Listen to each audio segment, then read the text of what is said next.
कैसा प्रेम चाहिए? बोले जहां तीव्रता बढ़ती रहे हर दिन। तो तीव्रता कहां बढ़ती? विवाह के बाद तीव्रता कहां बढ़ती?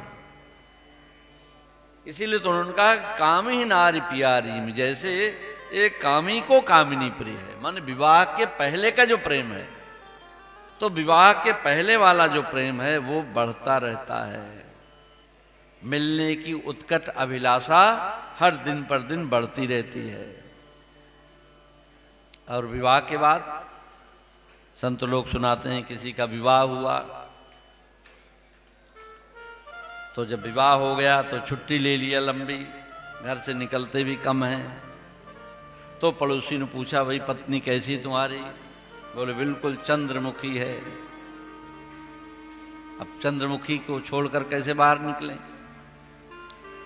अब धीरे धीरे समय गुजरता गया। अब जो चंद्रमुखी थी धीरे धीरे बात बात में कभी कभी आवेग आवेश, कुछ जरूरतें, अब तो धीरे धीरे कामनाएं प्रकट होने लगी, ये चाहिए वो चाहिए, है ना। इसीलिए हमारे यहाँ अच्छी परंपरा है ना, जब विवाह होता अभी भी, तो पिता अपनी बेटी को इतना साजो सामान दे देता पहले के साल 2 साल जरूरत ना पड़े, क्योंकि पता अगर नहीं कुछ रहेगा, मांग जांच शुरू हो जाएगी तो प्रेम में थोड़ा खट्टापन आ जाएगा। तो जैसे ही कामना प्रारंभ हुई धीरे धीरे तनाव भी बढ़ने लगा। कहीं पार्टी में गए, कहीं सभा में गए, उसको देखो उसने कैसे साड़ी पहनी थी, कैसा हार पहना था, तुमने तो ऐसा लाकर कभी न दिया। ऐसी छोटी मोटी बातें तो थोड़ी नोक झोंक हो गई। तो जो छुट्टी लेकर घर में बैठा हुआ था अब वो नौकरी पर जाने लगा और सोचने लगा घंटा आधा घंटा थोड़ा देर हो जाए, कहीं कथा वगैरह चल रही हो तो वहां बैठ जाऊं। तो कथा में जब गया तो संजोग से पड़ोसी भी बैठा था, उसका तो पहले का अनुभव है। बोले भी और कैसे, आप तो कभी कथा वगैरह में जाते नहीं थे, कैसे आना हुआ? घर में सब ठीक तो है? पत्नी कैसी? बोले हाँ ठीक है। फिर चंद्रमुखी का क्या हाल है? बोले अब चंद्रमुखी नहीं, अब सूर्यमुखी हो गई है।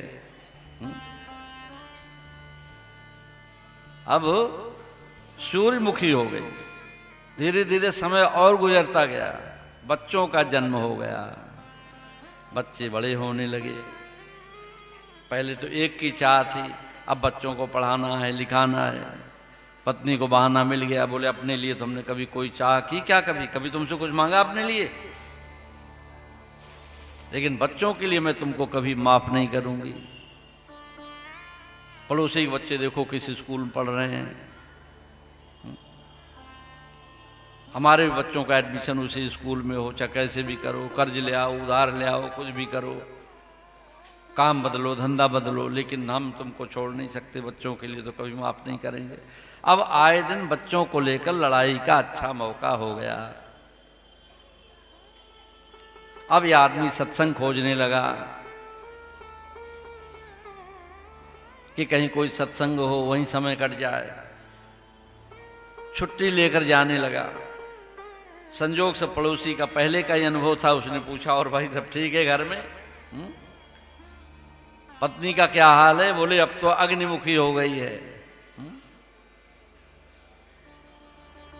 अब धीरे धीरे बच्चे बड़े हो गए, संजोग से बेटी बड़ी हो गई। अब बेटी का विवाह करना है। अब जो संडे को घर में रहता था, घर में रहना जिसका अच्छा लगता था, अब पत्नी कह रही कि तुम जब देखो तब सोफा ही तोड़ते रहते हो, जब देखो तब टीवी में देखते रहते हो मोदी जी क्या कर रहे हैं क्या कह रहे हैं, तो रोज चलता रहेगा। अरे जाओ कहीं घर से निकलो बाहर, बातचीत चलाओ, बेटी के ब्याह का समय है। तुम तो ऐसे निश्चिंत बैठे हो जैसे कोई बात ही नहीं।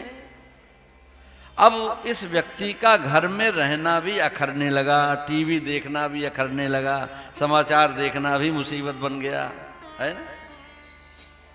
अब सोचने लगा एक आध हफ्ते की कभी काशी में कथा हो, महाराज बताइएगा, जरूर चलेंगे।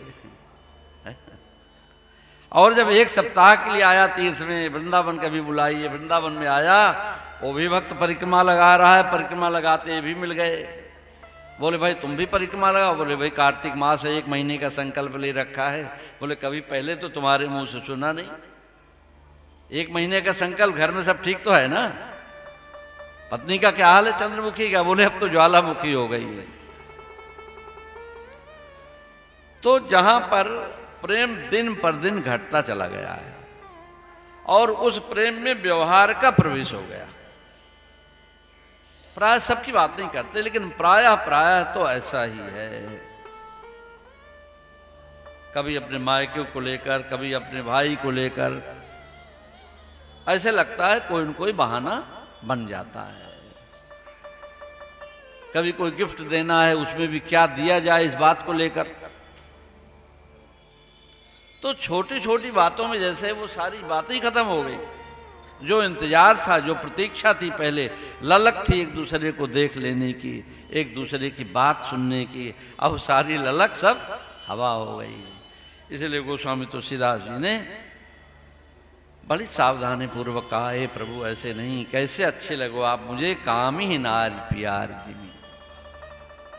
जो तीव्रता है विवाह के पहले की, वो हमारे आपके बीच में बनी रहे।